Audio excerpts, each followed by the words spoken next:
Hello, this is Cory. Mike, thank you very much for saying yes to having a video testimony. I appreciate it. And before we hit record, we were reflecting on the fact that we've worked together since February 2019, so 4 years. So pretty wild. Mike Tamaro is COO of a company in Cincinnati called Fenton. They have about 100 employees and just very, very busy and a lot going on, from salary employees to union to non-union, just a wide range of different employees that you get to work with and have operations for. So your hands are full as COO. So thank you for taking the time to talk today. My pleasure. All right, Mike, you and I started working together 4 years ago, as I mentioned, and maybe you don't remember everything about what life was like before having a coach, but when you think of life before a coach, what kind of comes to mind? Why did you decide now's the time I needed help? I think as I continue to progress in my career and kind of get more into a oversight managerial role, you realize that you are kind of sometimes getting into uncharted territory, and you don't want to say it's rarefied air, but you don't really have as many people or resources to lean on to kind of express some of the issues you're facing, or just having someone to discuss and gain advice from. And a lot of times inside the organization, there's a fear of being um, ridiculed for not knowing. So it's having that trusted advisor outside of the organization that can really provide some insight and also provide some, examples of things they've dealt with that it may not be exact, but there's a lot of wisdom that can be taken from someone who's been in your shoes before. And it also doesn't have to be industry specific. I mean, that coach or that guide, because I mean, I'm not from your industry. I don't know it, but a lot of times it's people management. It's helping you as an individual be the better version of yourself. How have you seen that to play out? I agree with you 100%. Whether it's widgets, insurance, heavy industrial, people are people. And I think when you manage people, you definitely come across the same issues. And it doesn't really matter what you are doing, it's how you are creating the culture and helping people ultimately to be the best versions of themselves, which would hopefully in turn make your organization the best version of itself. So a lot of that is the stuff that we've worked on together, and it's been good when we start talking about things like the leadership square and just getting people to further develop the skill set that they have in order to ultimately at the end of the day provide more opportunity for everyone else. You mentioned leadership square. So part of a benefit of the coaching is you've been given tools to help improve your leadership and different content that's helped. What have been some other things that you've seen as a benefit from being in the program? Not only just the content and kind of the toolkit.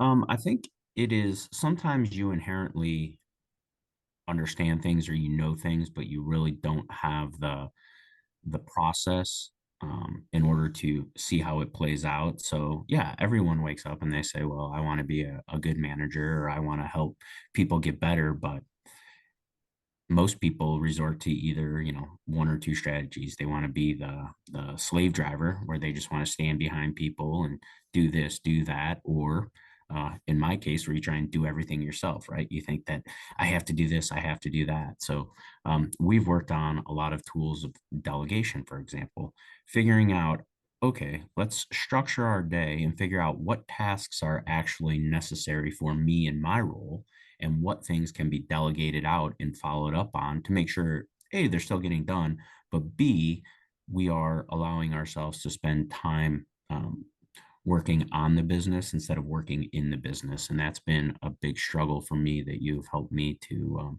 kind of step back and see, because when you get caught up in the day to day and being very reactionary, um, it's hard to lead from the front. Yeah, absolutely.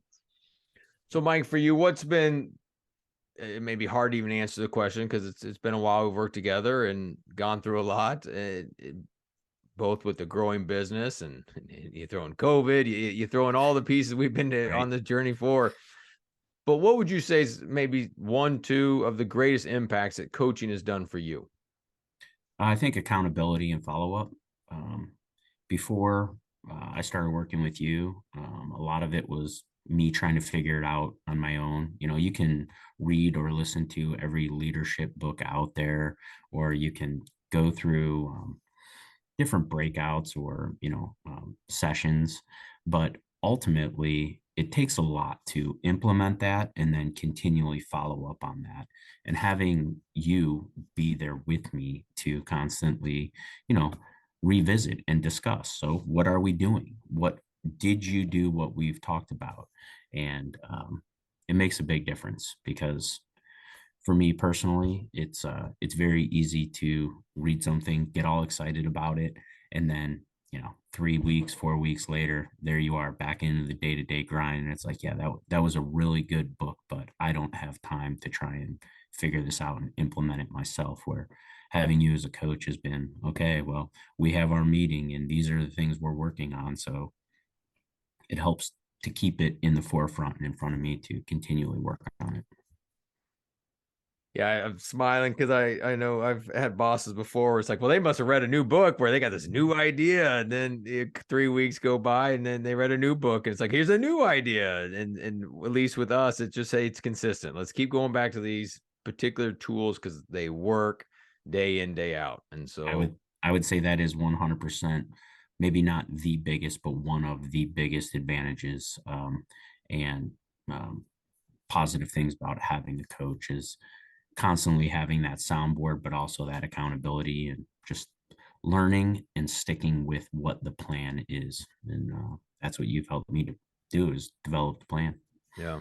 And that's all obviously work related, but even on the personal side, there's other things we've talked about along the way from, dating spouse, being intentional with kids. We even did a weight loss challenge. I mean, Mhm. there's all kinds of different things we add to the personal to help you be a better leader for the company.